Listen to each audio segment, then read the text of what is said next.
안녕하세요. 책으로 신을 읽는 작가 유길무입니다. 오늘 여러분들의 공유 될 책은 레오나르도 다빈치입니다. 이 책은 제가 하고 있는 독서 모임에서 4번에 걸쳐 갖고 독서 토론을 했는데요. 720페이지 정도의 방대한 분량인데 3탄으로 마무리를 하려고 합니다. 책을 같이 토론했던 분들이 이제 그런 얘기를 하더라고요. 이 책은 2019년도에 내 인생의 최고의 책이었다. 그리고 너무 책도 읽으면 술술 익히기도 하고, 그 다음에 레오나르도 다빈치라는 그런 한 사람의 어떤 그런 여정을 통해서 뭔가 거기서 인사이트도 얻고, 그 다음에 뭔가 영감을 얻고 아이디어도 얻는 그런 멋진 책이었다, 이런 얘기도 하고요. 그리고 이제 어떤 교수님께서는 이 책을 통해서 뭔가 새로운 작품의 어떤 그런 아이디어를 얻었다고도 하고, 그 다음에 어떤 분은 이제 병원의 원장님이신데 그분은 내 인생의 롤모델이 이 레오나르도 다빈치다. 항상 이 레오나르도 다빈치 어떤 그런 생각하는 거, 그리고 메모하는 것을 닮으려고 노력을 많이 한다, 이런 얘기도 하더라고요. 근데 가장 강점 중에 하나가 이제 이 다빈치의 핵심 중에 하나는 뭔가 호기심이 많았다는 거. 이게 호기심을 통해서 계속 관찰을 하고, 그 다음에 그 관찰한 것을 그냥 끝낸 것이 아니라 다빈치 노트라는 그런 메모를 통해서 계속 끊임없이 읽으면 메모를 남겼다는 거. 그게 대단한 것 같아요. 이제 그 마지막 부분에 해가지고 이제 이 내용이 어떤 내용이 있냐면 페이지 529페이지 나와 있는데, 그 내용이 그런 얘기 하더라고요. 수학자가 아닌 사람은 내 글을 읽지 못하게 하라. 근데 이게 플라톤이 한 이야기인데, 항상 이 레오나르도 다빈치가 그 플라톤의 이야기를 항상 중심에 뒀다는 거예요. 그래서 항상 수학적인 사고를 하고, 그리고 그림에 그것을 또 투영을 하고, 이게 그때는 수학이라고 하지만 아주 뭐 고급 수학은 아니더라도 기하학이나 이런 쪽에 일면 뭔가 원리나 이런 거 있잖아요. 탁탁탁탁 뭔가 이렇게 숫자로 해가지고 그런 부분들을 이렇게 하는 것을 직접 활용을 하고 또 실용화시키고 이제 그런 장본인 것 같아요. 그래서 뭔가 체계적인 이런 부분들을 수학적인 사고를 항상 했던 그런 게 너무 인상 깊게 다가왔고, 그리고 이제 중간에 보면 또 이렇게 그런 이야기가 있거든요. 페이지 540페이지에 나와 있는 건데, 항상 이렇게 질문을 했던 것 같아요. 이제 다빈치는 어떤 질문을 했냐면, 책 속에 있는 걸 내가 이제 요약한 건데, 왜 산에서 샘물이 솟는가? 왜 꼴짜기가 존재하는가? 무엇이 달을 빛나게 하는가? 어떻게 산에 화석이 생기는가? 무엇이 물과 공기의 소용돌이를 만들어내는가? 그리고 가장 상징적인 질문 하나. 왜 하늘은 푸른가? 우리 맨날 하늘 보지만 왜 하늘은 푸른가? 왜 하늘이 푸를까? 이런 것, 그런 거 의문점 잘 안 갔잖아요. 근데 다빈치는 계속 이렇게 질문한 거예요, 질문. 그래서 이제 제가 한번 여기 유튜브 시청하시는 분들한테 질문 하나 드리고 싶은 게 뭐냐면, 레오나르도 다빈치의 실은 핵심 중에 하나는 호기심. 근데 호기심을 그냥 호기심으로 끝낸 게 아니라 끊임없이 이제 호기심을 토대로 해서 관찰하면서 질문했던 것 같아요. 그래서 끊임없이 질문하는 거잖아요. 그래서 이제 여기는 여러 가지 질문 중에서 레오나르도 다빈치가 상징적인 질문이 뭐였냐면, 왜 하늘은 푸른가? 이걸 계속 이렇게 질문했던 것 같아요. 혹시 여러분들이 생각하는 상징적인 질문이 있는가요? 네. 뭐 예전에 이제 철학자들 보면 나는 누구인가? 나는 지금 어디에 있고 나는 어디로 가고 있는가? 네? 뭐 이런 질문을 계속 하신 분도 있고, 저 같은 경우도 들면 나는 누구인가 이 질문은 계속 많이 했던 것 같아요. 나는 누구인가? 계속 나는 누구인가? 나는 누구인가? 그리고 한번 여러분들은 이것을 한번 생각해 보시면 좋을 것 같아요. 그리고 또 하나 뭐냐면, 레오나르도 다빈치가 항상 미스터리로 생각하는 게 있었대요. 뭔가 신비로 생각한 게 뭐냐면, 3가지가 뭐냐면, 그림자, 첫 번째는, 그 다음에 미소, 그 다음에 3번째는 뭐냐면 손가락. 뭔가 손가락이잖아요.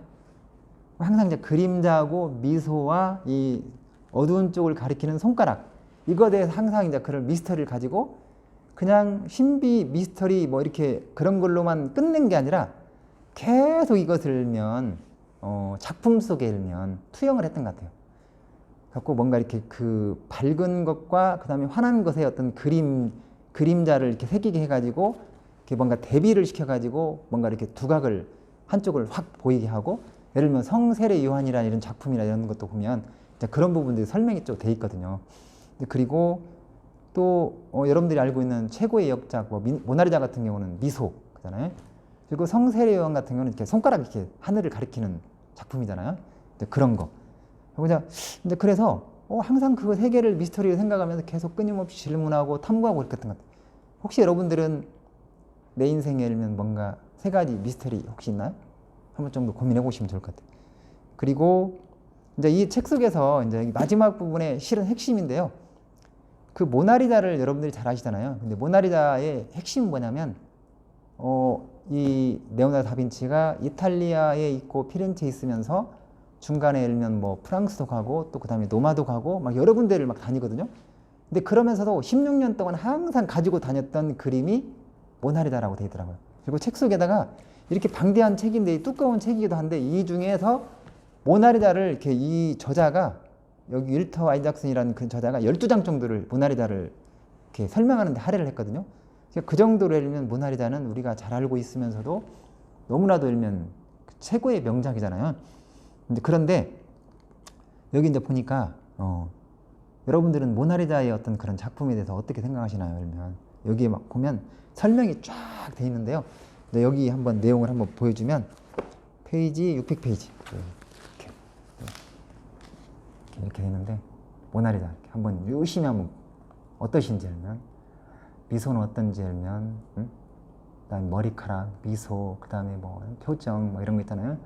세세한 거 막 계속. 근데 이 모나리자가 대단한 게 뭐냐면 정면으로 보든 그다음에 옆에 오른쪽으로 가든 아니면 위에로 가든 밑에서 보든 그다음에 좌측으로 가든 항상 예를 들면 나를 그 모나리자 눈이 나를 바라본대요.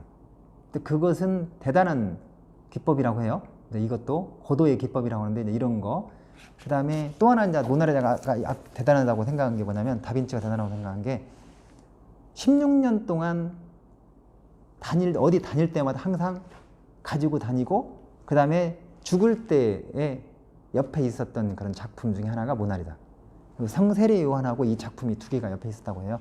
그래서 더 특별하게 일면 다가왔던 것 같아요. 그리고 이 이제 모나리자가 일면 보면 여러 가지 이제 그 그림에 대한 설명이 있는데 그림에 대한 뭐 이 그림을 그린 이유도 있고 그 다음에 보면 이거 그림을 그릴 때 모나리자의 그림을 그릴 때 빛이나 그림자나 있잖아요. 광학 연구에 몰두해 가지고 그런 어떤 지식이나 이런 것을 이 그림에 계속 투영하려고 노력을 했다는 게 그런 게 나오고 보면 또 뭐가 이 모나리자에서 또 있냐면 그 아까도 이야기한 모나리자 효과. 어느 쪽을서 바라본다고 하더라도 이 모나리자는 계속 나를 직시를 한다는 거, 정면으로 바라본다는 거. 그게 이제 일명 모나리자 효과라고도 하거든요. 그리고 또 하나 뭐냐면 모나리자가 세상에서 가장 뭔가 유명한 명작으로 이렇게 소개가 된 게 그 알려진 것이 어떻게 보면 물론 이제 일정 부분 과대 광고도 하고 그리고 이제 모나리자가 도난당하고 막 해갖고 그게 열면 스캔들이 되고 그 다음에 그게 이제 막 광고나 이런 쪽이 아니면 뭔가 이슈가 되고 이제 이런 부분도 있지만 가장 핵심적인 게 뭐냐면 책 속에 나와 있는 게 뭐냐면 이 그림을 보면서 모나리자는 그 그림을 보면서 정서적인 교감을 많이 느낀대요.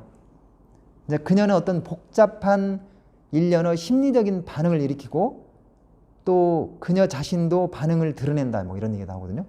그리고 가장 기적처럼 느껴지는 부분은 뭐냐면 그녀가 우리와 자기 자신을 인식하고 그 다음에 의식하고 있는 듯하다는 그런 점이라는 거다. 이로 인해서 그 모나리자 그녀는 살아있는 듯 보이고 그것도 이제껏 그려진 어떤 초상화보다도 더 살아있는 듯하다. 이게 결국에는 이 모나리자의 일면 모나리자를 빛나게 하고 세계적인 어떤 그런 명작으로 사람들이 인식하는 핵심이 달면 정서적인 교감을 느낀다는 거, 일면 그것이 되게 중요하다는 거죠. 그리고 마지막으로 한 가지를 더 이야기하면 이제 레오나르도 이 책을 통해서 이제 일면 사람들이 많은 영감을 얻고 그 다음에 이제 레오나르도 통해서 많이 배우고 그런 거잖아요. 근데 이제 책에서 이제 정리를 했는데요. 그 책에 있는 내용을 한번 잠깐 이야기를 해드리면 페이지 이게 656페이지 있는 건데 그런 얘기가 나와요. 뭐냐면 레오나르도에서 배우기 어떻게 보면 이렇게 정리하는 그런 부분인데 호기심. 레오나르도의 핵심은 호기심이고 그 다음에 이제 어린아이 같은 어떤 경이감 이것도 그 다음에 관찰. 항상 관찰하고 그 다음에 어떤 복잡한 문제가 있으면 대부분 우리가 피하잖아요. 근데 복잡한 문제를 파고들었다는 거.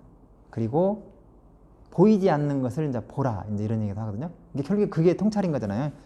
그리고 또 우리가 이제 지금 현재 보면 그렇게 안 하는데 예를 들면 미적거리고 막 이런 것을 단점이라고 생각하는데 여기는 이제 미적거리라고 하거든요. 최후의 만찬이나 실은 모나리자도 미적거리고 조금씩 예를 들면 그 시간을 계속 뭔가를 투자를 했기 때문에 그런 작품이 나온 거다.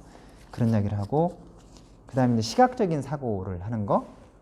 그 다음에 또 일정 부분 어떤 그림들은 본인이 그리기도 했지만 누군가 이제 조수나 이런 사람들이 그 제자들이 그림을 그리고 마무리를 하는 것도 있는가 봐요. 그래서 협력하는 것도 중요하다 그런 이야기도 하고 그 다음에 종이에 기록하는 거. 노트, 다빈치 노트 되게 유명하잖아요. 그 노트에 기록하는 거. 그런 이야기를 하거든요. 이렇게 이제 마무리를 할 건데요. 어떻든 간에 레오나르도 다빈치를 3탄에 걸쳐가지고 책을 제가 이제 여러분들한테 공유를 해드렸는데 뭔가 창조적인 그런 아이디어나 영감 이런 쪽에 조금 목말라 있고 그런 뭔가를 그 새로운 어떤 그런 것을 생각하는 그런 분이 있다고 한다면 이 방송을 보시는 분 중에 물론 책은 방대하지만 이 책은 강력 추천하고 싶어요. 꼭 그런 어떤 바람대로 이 책을 만약에 한두 번 정도 본다고 한다면 분명히 도움이 많이 될 거라는 그런 확신을 가지고 있거든요. 여러분 혹시 레오나르도 다빈치 책 3탄 공유했는데 조금이라도 도움이 되셨나요? 그렇다고 한다면 구독 버튼, 좋아요 부탁드리겠습니다. 감사합니다.